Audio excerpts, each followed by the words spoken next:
Y'all, I'm tired of fighting for my life in this house. They called her the woman who couldn't be killed. 3 times, cancer tried to take Kisha Gates. 3 times, she fought back with a strength that left doctors speechless and her community in awe. She survived impossible odds, brutal treatments, and the kind of darkness that breaks most people. In Killeen, Texas, Kisha wasn't just a survivor. She was a symbol of what the human spirit could endure. But on a quiet Sunday morning in late 2025, the woman who had conquered death itself would face an enemy she never saw coming. Not in a hospital, not in a treatment room, but in the one place she should have felt safest. The last person who saw her alive was a neighbor, watering plants at dawn. She looked tired, they'd later recall, like she was carrying the weight of the world. Hours later, 2 gunshots would shatter the morning silence. When police arrived at the home on that ordinary suburban street, they found a scene that would haunt a community and expose a crisis hiding behind closed doors across America. This is the story of a warrior who survived the unsurvivable, only to fall to the silent epidemic we refuse to see. This is the story of Kisha Gates. Kisha Gates was extraordinary, not because she wanted to be, but because life demanded it, and she answered every single time. Born and raised with deep roots in faith and family, Kisha learned early that strength wasn't optional. It was survival. Growing up, she watched the women in her family carry burdens that would break most people, and they did it with grace, dignity, and an unshakable belief that tomorrow could be better than today. Those lessons sank deep into her bones, becoming part of who she was, a woman who simply did not know how to quit.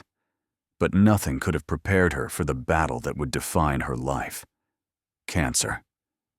The first diagnosis came like a thief in the night, stealing her sense of safety, her plans for the future, her certainty about tomorrow.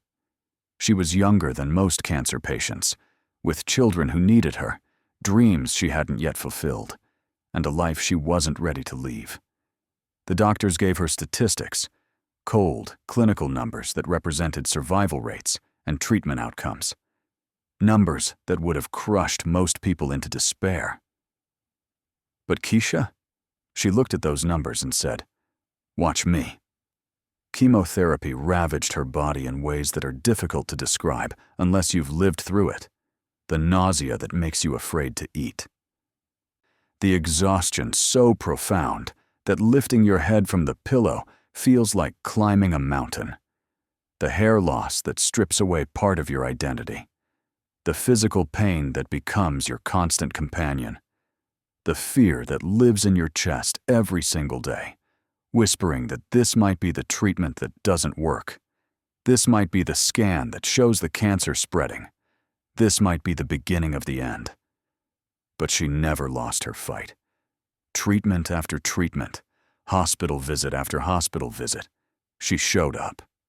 Not just for herself, but for her children, who needed to see that their mother wouldn't quit. That strength was real. That hope wasn't just a word. For her family, who drew courage from hers, who watched her face impossible odds, and somehow keep smiling.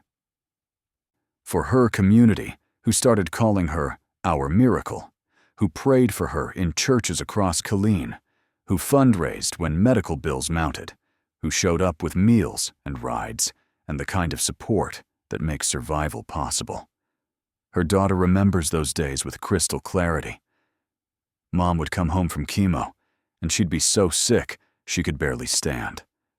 But the next morning, she'd be up, getting us ready for school, making sure we ate breakfast, asking about our homework. She never wanted us to see her weak. She wanted us to see her strong, always strong. Then, just when life seemed to normalize, just when her hair was growing back and her energy was returning, just when she dared to believe the worst was behind her, cancer returned. A second diagnosis, A second battle. Harder than the first because now she knew exactly what she was facing. The fear was more specific, more visceral. The hope was harder to hold on to because she'd already won once, and the cruelty of having to fight again felt almost unbearable. This is the kind of recurrence that makes even the strongest people question why they keep fighting, whether it's worth it, whether they have anything left to give. But Kisha dug deeper. She found reserves of courage that stunned her doctors and inspired everyone who knew her story. She fought through pain that would have hospitalized others, through despair that would have broken lesser spirits, through moments of darkness when quitting seemed like the only rational choice. And somehow, impossibly, miraculously, she won again. Her oncologist would later say, "Kisha Gates was one of the most remarkable patients I've ever treated. Her will to live, her determination, her refusal to accept defeat. It was extraordinary. She beat odds that, frankly, most people don't beat." By the time she reached her third cancer battle, Kisha Gates had become legend in Killeen, Texas. People would see her in the grocery store, at church, at her children's school events, and they'd whisper with awe, "That's the woman who beat cancer 3 times. She wore her survival like armor, her smile like a shield against everything life could throw at her. She had looked death in the face not once, not twice, but 3 times, and walked away victorious each time. She was radiant. Even through the treatments, even during the hard days, there was something luminous about Kisha. She was stylish, always put together. The kind of woman who believed that how you presented yourself to the world mattered. Her fashion sense was distinctive, bold colors, beautiful scarves that she wore with elegance, jewelry that caught the light.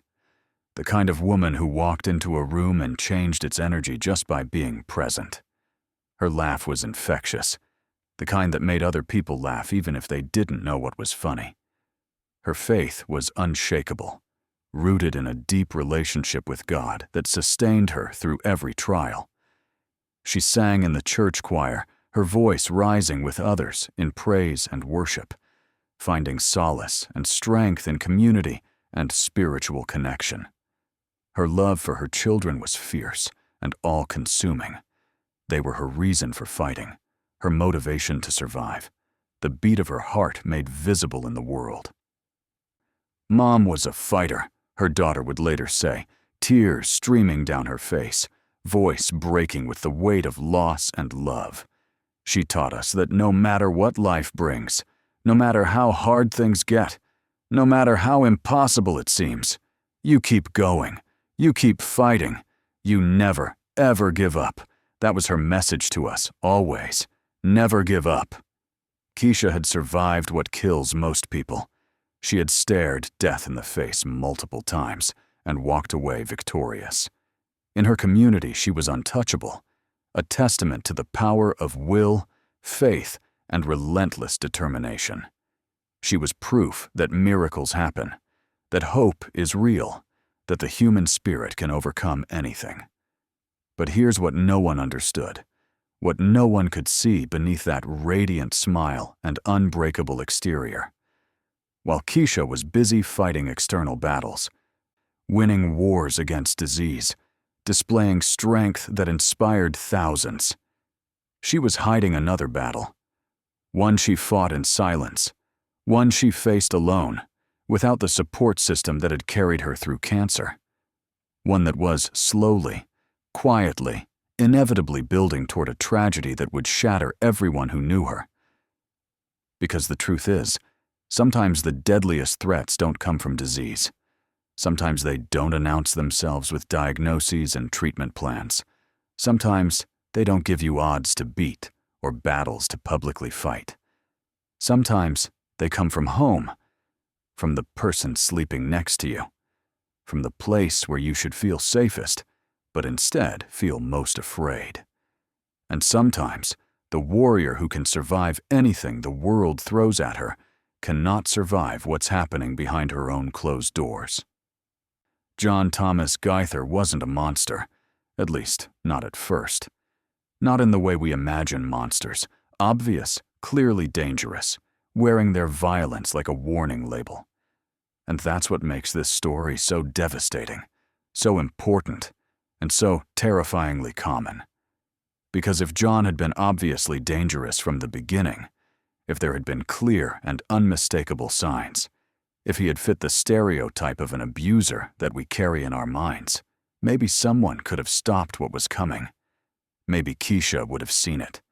Maybe her family would have intervened. Maybe the system would have protected her. But John was complicated. Like most people who commit unthinkable acts, he was human, flawed, struggling, damaged in ways that weren't immediately visible, and increasingly lost in a darkness that no one fully recognized until it was too late. Those who knew John described a man of contradictions. To neighbors, he could be pleasant enough, a nod in passing, a wave from the driveway, the occasional brief conversation about the weather or the lawn. Nothing remarkable, nothing alarming. Just another guy in the neighborhood trying to get through life. To co-workers, he was quiet, sometimes distant, occasionally difficult, but not in ways that raised red flags. He did his job, kept to himself, didn't cause obvious problems. To Kisha's family, he was the man their daughter and sister had chosen, and they tried to see what she saw in him. They wanted to support her happiness, to trust her judgment, to believe that she knew what she was doing. After all, Kisha was strong, capable, a woman who had survived impossible things. Surely she could handle her own relationship. Surely she would speak up if something was wrong. But something was shifting beneath the surface. Something dark and dangerous was growing in John Thomas Gaither, fed by untreated mental illness, toxic beliefs about relationships and masculinity, and an obsessive need for control that would ultimately turn lethal. Friends and family would later piece together the fragments, the warning signs they hadn't recognized as such at the time. Mood swings that became more frequent and more intense. One day he'd be calm, almost normal. The next day he'd be irritable, angry over minor things, radiating tension that put everyone on edge. Periods of withdrawal, where John would retreat into himself for days, barely speaking, barely engaging, locked in his own head with thoughts no one else could access. There was an edge to his voice when he spoke about Kisha that felt possessive rather than protective. The way he said, "my wife," carried weight that made people uncomfortable, though they couldn't quite articulate why. The way he tracked her movements, always knowing where she was, who she was with, when she'd be home. Behaviors that might look like caring from one angle, but looked like control from another. Small, controlling behaviors that seemed minor in isolation, but formed a troubling pattern when connected, questioning her choices, criticizing her decisions, undermining her confidence, isolating her from friends and family. The slow, systematic dismantling of her independence that happened so gradually that by the time you notice it, you're already trapped. There were the questions that came like interrogations. Where were you? Who were you with? Why didn't you answer your phone? What took you so long? Asked with an intensity that made Kisha's shoulders tense, made her start checking her phone compulsively, made her begin calculating and recalculating her movements to avoid his anger, made her start limiting time with friends because the price she'd pay afterward, the questions, the accusations, the tension, just wasn't worth it. There was the isolation, gradual, almost imperceptible at first, but devastating in its accumulation. Kisha, who had once been deeply connected to her community, who had a wide circle of friends, who was involved in church activities and social events, started canceling plans.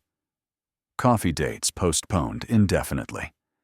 Family gatherings cut short with vague excuses. Girls' nights declined. Volunteer commitments dropped. The slow withdrawal from the life she'd built, from the support system that had sustained her through cancer, from the connections that made her who she was. Phone calls that once lasted hours, filled with laughter and deep conversation, became brief check-ins where her voice sounded strained, rushed, different, like she was performing normalcy, hitting the expected notes, but missing the genuine warmth that used to characterize her interactions. Something changed in her, a close friend would later recall, voice heavy with regret.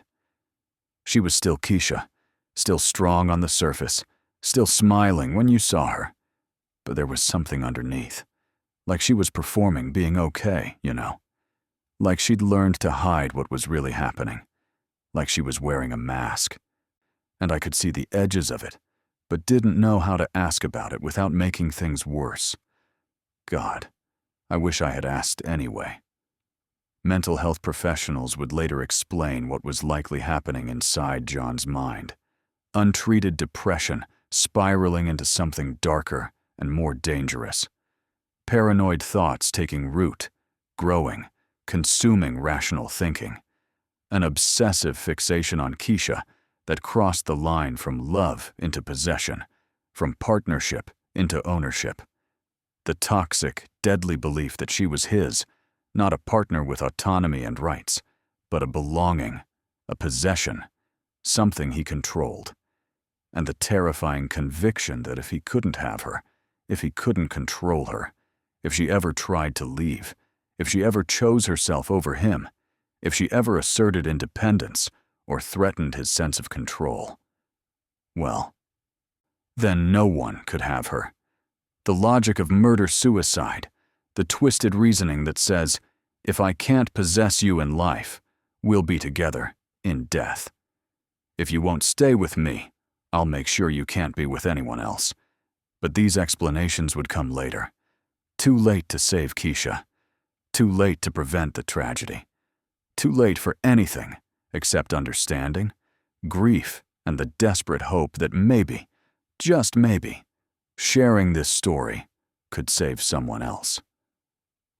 In the moment, what people saw were fragments, pieces of a puzzle they didn't know they should be assembling, individual incidents that could each be explained away, but together formed a pattern of escalating danger.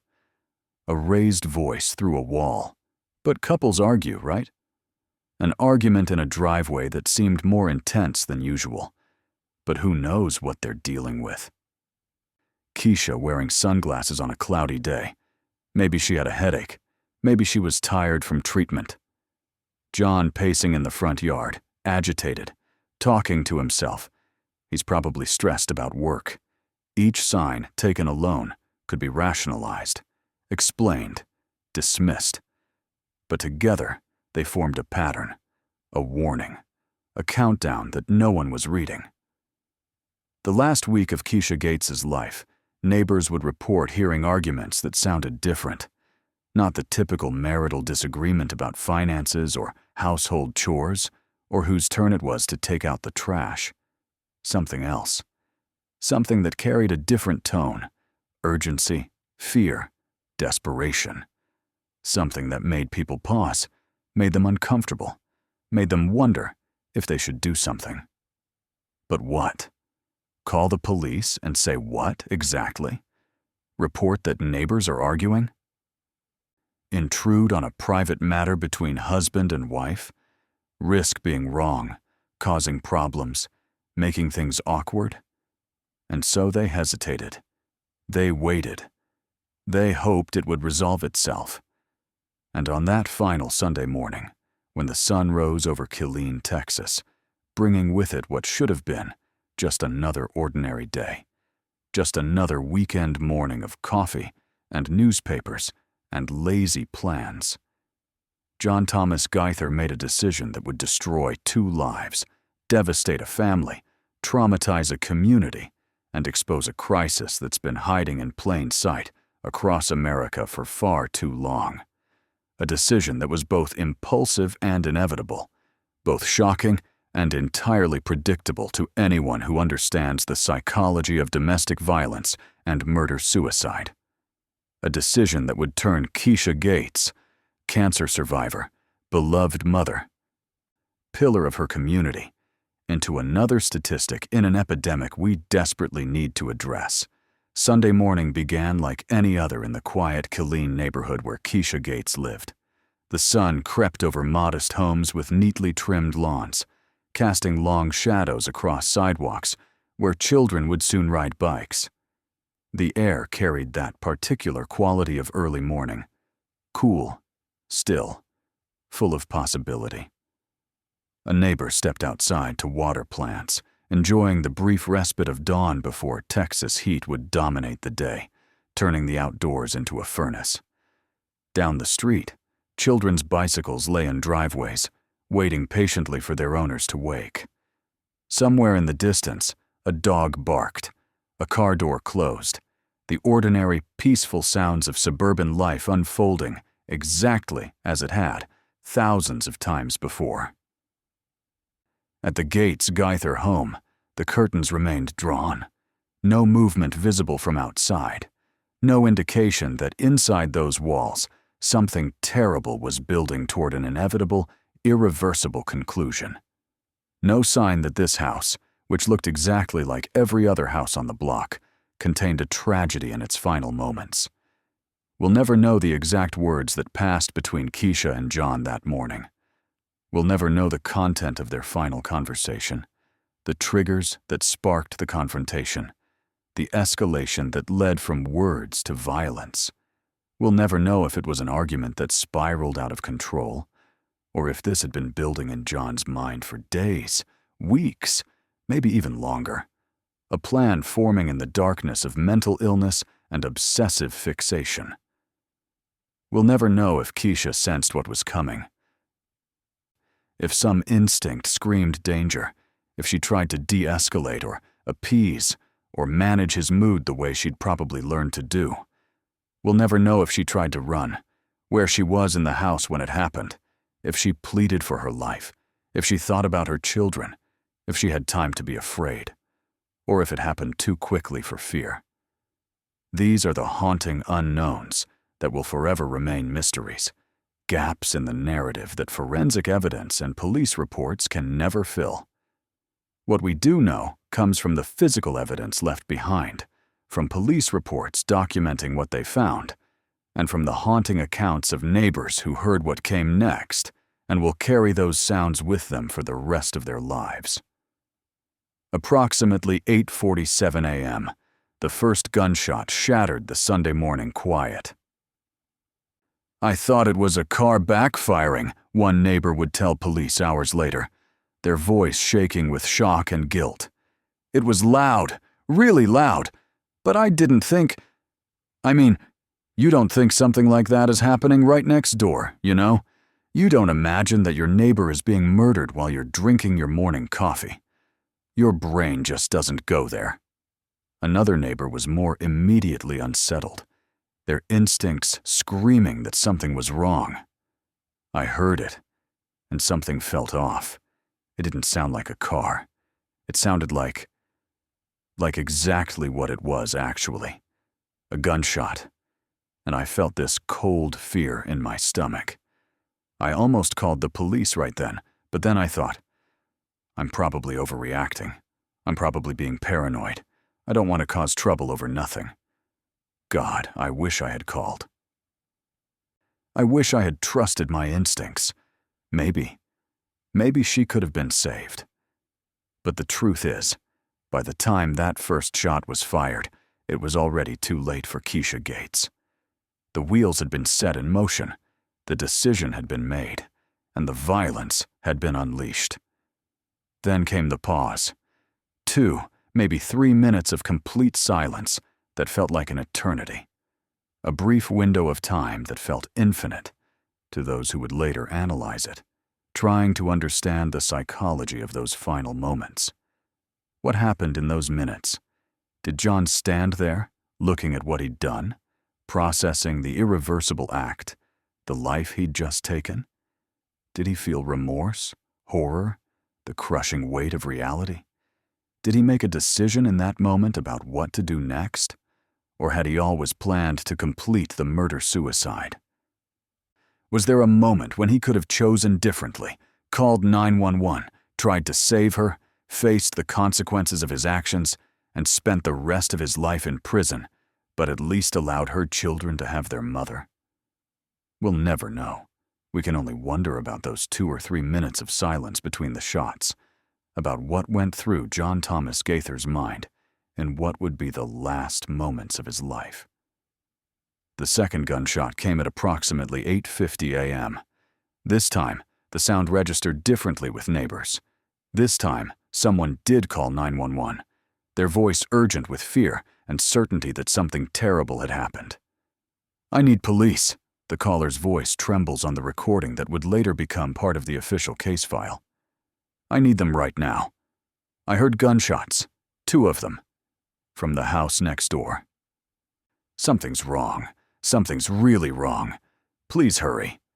Police arrived within minutes, multiple units responding to the domestic disturbance call, approaching the house with caution, not knowing if the shooter was still active, still dangerous, still a threat. What they found inside was a scene of devastating finality. Kisha Gates and John Thomas Gaither, both deceased from gunshot wounds. The physical evidence told a clear, tragic story. This was a murder-suicide. John had shot Kisha, then turned the gun on himself.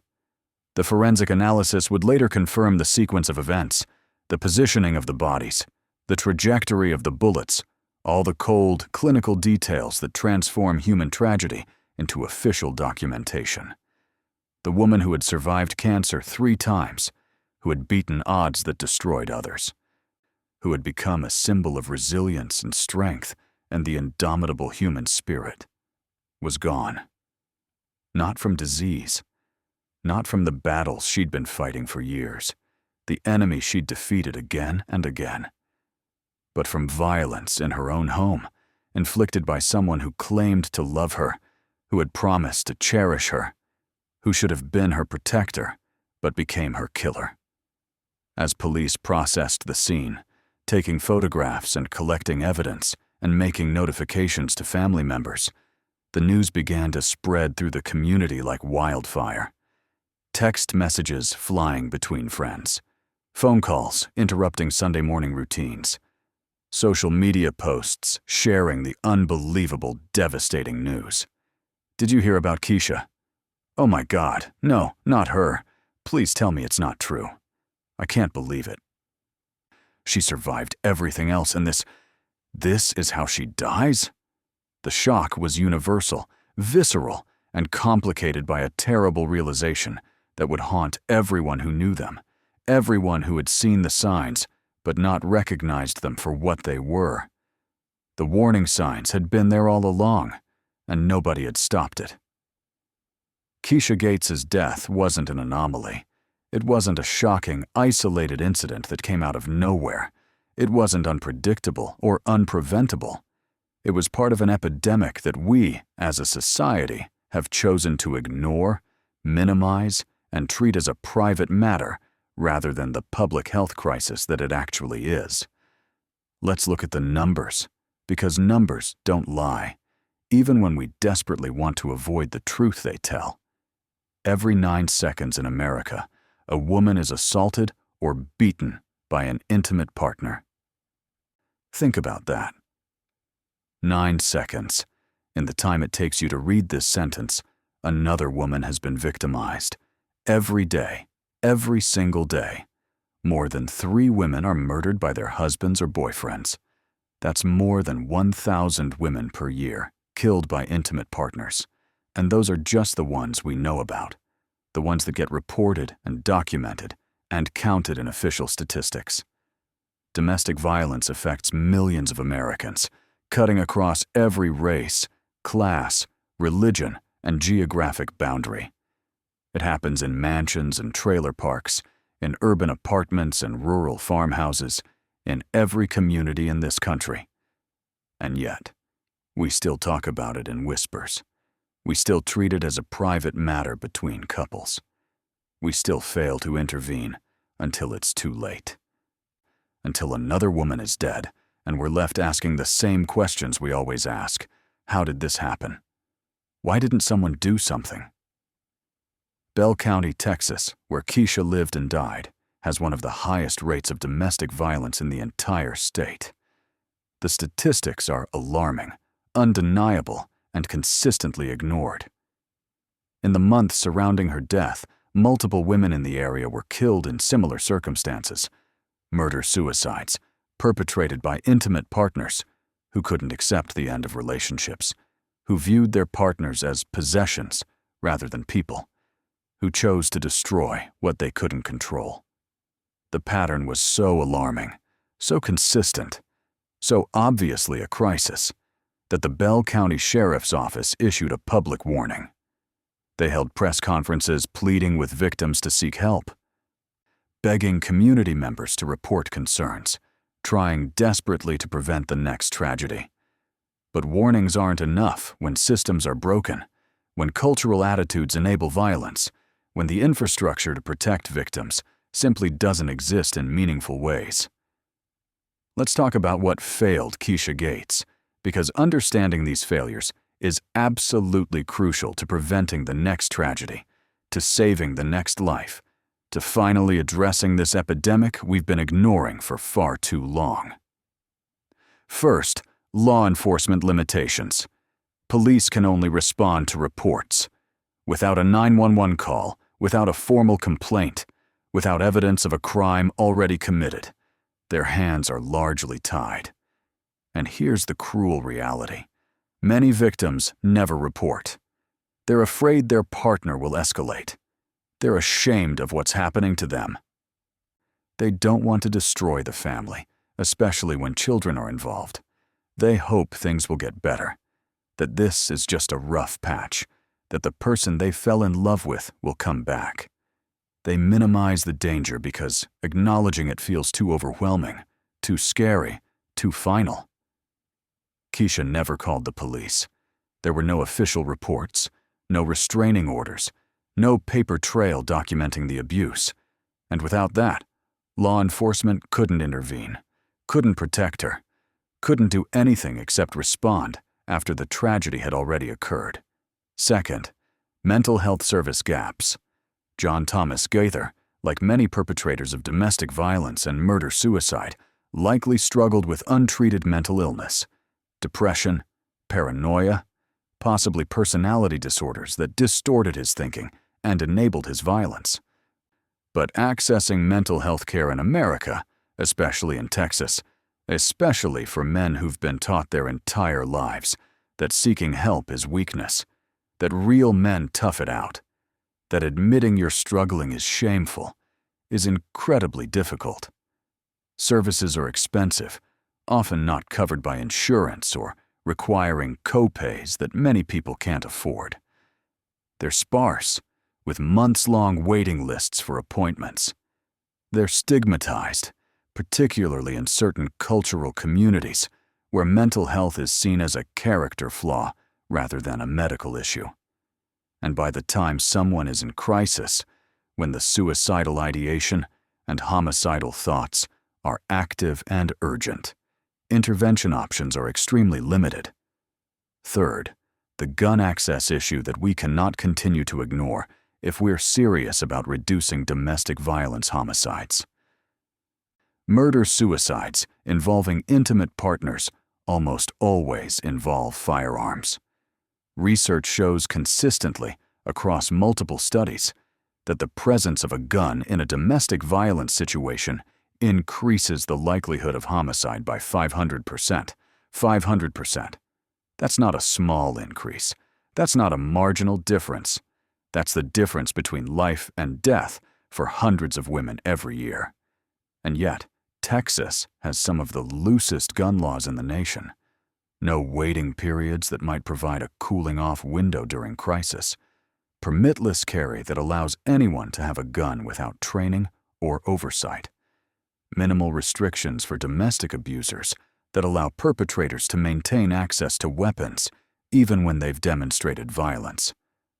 The deadly combination of relationship violence and easy firearm access creates a catastrophic risk that we, as a society, refuse to adequately address because we've decided that gun rights matter more than women's lives. Fourth, cultural silence around domestic violence that enables abuse to flourish in darkness. We teach people to mind their business, to not get involved in other people's relationships, to assume that what happens in someone else's home isn't our concern, even when we hear arguments through walls, even when we see concerning signs, even when our instincts scream that something is wrong. Neighbors heard arguments and did nothing. Family members sensed something was wrong, but didn't push, didn't insist, didn't force the conversation because they wanted to be respectful, wanted to avoid being intrusive. Friends noticed Kisha pulling away but respected her space, gave her privacy, assumed she knew what she was doing. Everyone was being polite, being respectful, giving privacy, minding their own business. And Kisha died alone, without the intervention that might have saved her life. This pattern repeats with devastating, predictable frequency. Survivors of domestic violence homicides, family members who lost loved ones, almost universally say the same thing in interviews afterward. We saw signs, but we didn't know how bad it was. We didn't want to intrude. We thought she could handle it. We assumed she'd ask for help if she needed it. We never imagined it would end like this. But here's what we must understand if we're going to make any progress on this issue. Domestic violence escalates. It follows predictable patterns. Control becomes isolation. Isolation becomes verbal abuse. Verbal abuse becomes physical violence. Physical violence becomes severe injury. And severe injury, when left unchecked, becomes murder. Kisha Gates was a fighter. She survived unsurvivable odds. She beat cancer 3 times through sheer force of will. But you cannot fight your way out of domestic violence the same way you fight cancer. The strength that carried her through medical battles, the determination that inspired her community, the resilience that made her a symbol of hope, none of that could protect her from an armed partner in her own home. This isn't a story about her weakness. This is a story about our collective failure to protect her, to see what was happening, to intervene before it was too late. And until we fix these broken systems, until we fund domestic violence services adequately, until we close gun law loopholes, until we train law enforcement properly, until we create cultural change around mental health and masculinity and intervention, there will be more Kishas, more families destroyed, more preventable tragedies that we'll call shocking, while changing absolutely nothing about the conditions that enable them. In the aftermath of Kisha Gates's death, when the shock began to settle and the community started processing the magnitude of what had happened, her daughter did something extraordinarily brave. Through grief so profound, it seemed impossible to function. Through trauma that would have silenced most people. Through pain that no child should ever have to endure. Losing your mother to violence, to murder, to preventable tragedy, she chose to speak. She stood before news cameras with tears streaming down her face, voice breaking but resolute, hands shaking but determined, and delivered a message that her mother could no longer deliver herself. This death cannot be in vain. The silence that enabled this tragedy must end.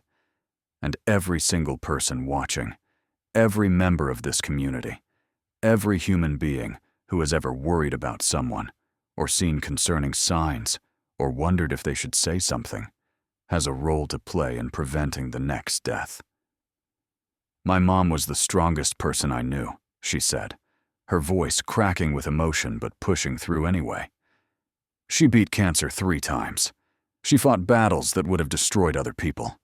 She never gave up on anything or anyone.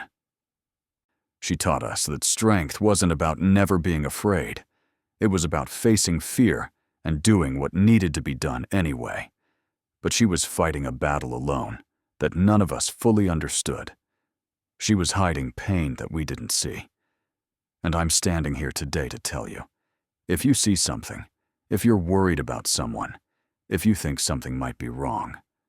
Please, please don't stay silent. Don't wait for absolute proof. Don't assume they'll handle it themselves. Don't respect privacy over safety. Say something. Do something. Be the person who intervenes, even if it's uncomfortable, even if you're not sure, even if it might make things awkward. Because uncomfortable conversations are better than funerals. Awkwardness is better than death. Her words sparked something in Killeen, Texas, something that had been dormant, suppressed, ignored for too long. Vigils were held in Kisha's memory, with hundreds of community members gathering to light candles, share stories, grieve collectively, and commit to change. Domestic violence organizations saw a surge in calls, both from victims seeking help and from community members wanting to donate, volunteer, learn how to recognize signs, and intervene safely. Local conversations that had been avoided for years, that had been considered too uncomfortable or too private or too political, suddenly became urgent and necessary. Churches held special services addressing domestic violence, breaking the silence that had long surrounded the issue in faith communities. Schools brought in speakers to talk to students about healthy relationships and warning signs. Neighborhood associations organized awareness campaigns. People started asking the hard questions. What could we have done? What should we do now? How do we make sure this never happens again in our community? What are we willing to change in our attitudes, our behaviors, our systems, to protect the vulnerable? Here's what you need to know if you're worried about someone in your life. Trust your instincts. If something feels wrong, if someone you care about seems different, if their partner makes you uncomfortable, if you notice signs of control or isolation or fear, your instincts are probably right. Domestic violence victims become expert at hiding what's happening, at maintaining the facade of normalcy, at protecting their abusers. Don't wait for them to tell you directly, because they might never be able to. Approach them privately, without judgment, without ultimatums. Find a safe moment and say something like, "I've noticed you seem different lately, and I'm worried about you. I'm here if you want to talk, and I'll support you no matter what." Listen without pushing them to leave immediately. That's their decision, and forcing it can actually be dangerous. The most lethal time in an abusive relationship is often when the victim tries to leave, when the abuser's control is threatened. Instead of demanding they leave, offer consistent support. Provide resources, hotline numbers, shelter information, legal advocacy contacts. Help them create a safety plan for if and when they're ready to leave. And crucially, maintain connection even if they stay. Many victims are isolated from friends and family by their abusers, and cutting off contact when they don't leave on your timeline only makes that isolation worse. Stay connected. Keep checking in. Be the lifeline they might eventually use. If you're experiencing domestic violence yourself, please hear this. It's not your fault. You didn't cause this. You're not weak for staying. You're not broken or damaged or deserving of abuse. You deserve safety, respect, dignity, and love without fear. There are people ready to help. National hotlines with trained advocates, local shelters with beds and resources, legal advocates who can help you navigate protection orders and custody issues, counselors who specialize in trauma and can help you heal. Leaving is the most dangerous time, so please work with professionals to create a safe exit plan. Document everything. Take photos of injuries. Save threatening messages. Keep records of incidents. Tell someone you trust what's happening, so someone knows and can help if you need it. And know that there is life, beautiful and peaceful life, waiting on the other side of this darkness. Survivors will tell you that leaving was the hardest and best thing they ever did, that freedom feels like breathing after drowning, that safety changes everything. Kisha Gates lived a remarkable life. She loved fiercely and completely. She fought courageously through unimaginable battles. She inspired countless people with her refusal to surrender, her faith in better days, her radiant spirit that cancer couldn't dim. Her life mattered profoundly. Her story matters. The woman she was, beyond the tragedy, beyond the statistics, beyond the cautionary tale, deserves to be remembered. And perhaps her final gift to us is this: the brutal, heartbreaking clarity that we can no longer ignore domestic violence. We can no longer treat it as someone else's problem, as a private matter, as something that doesn't concern us until it touches our own lives directly. We can no longer stay silent when we're worried, comfortable when action is needed, passive when intervention could save a life. Because Kisha was everyone's daughter, everyone's sister, everyone's friend, everyone's neighbor. She was the woman who smiled at you in the grocery store checkout line, who sat next to you in church singing hymns, who worked alongside you and made the day better with her presence. She was ordinary and extraordinary all at once, a regular person dealing with regular struggles, and a warrior who fought impossible battles. And if it could happen to her, the woman who seemed invincible, who had survived what kills most people, who appeared strong and capable and together, it can happen to anyone. Your sister, your coworker, your best friend, the woman next door whose life looks perfect from the outside. So this is our responsibility now, to speak up when we're concerned, to intervene even when it's uncomfortable, to fund domestic violence services adequately, to change laws that enable violence, to challenge cultural attitudes that blame victims and excuse abusers, to believe survivors when they speak, to hold perpetrators accountable, to create communities where violence isn't tolerated and victims aren't shamed for needing help. Kisha Gates survived the unsurvivable. She just couldn't survive the preventable. Let's honor her memory by making sure her death prevents the next one. National Domestic Violence Hotline, 1-800-799-7233 Crisis. Text line, text START to 88788, National Sexual Assault. Hotline, 1-800-656-4673, National Suicide Prevention. Lifeline, 988. These are the stories we need to talk about. Domestic violence, silent suffering, and lives forever changed. Tell me in the comments, do you think this tragedy could have been prevented? If you're new here, subscribe. We cover real cases, real people, real consequences. Like, share, and turn on notifications so you don't miss the next one. Stay safe. This is the exposed crime. If this story saves even one life, she didn't die in vain. Rest in peace, Kisha Gates. Your legacy is change. Your memory is a call to action. Your life mattered.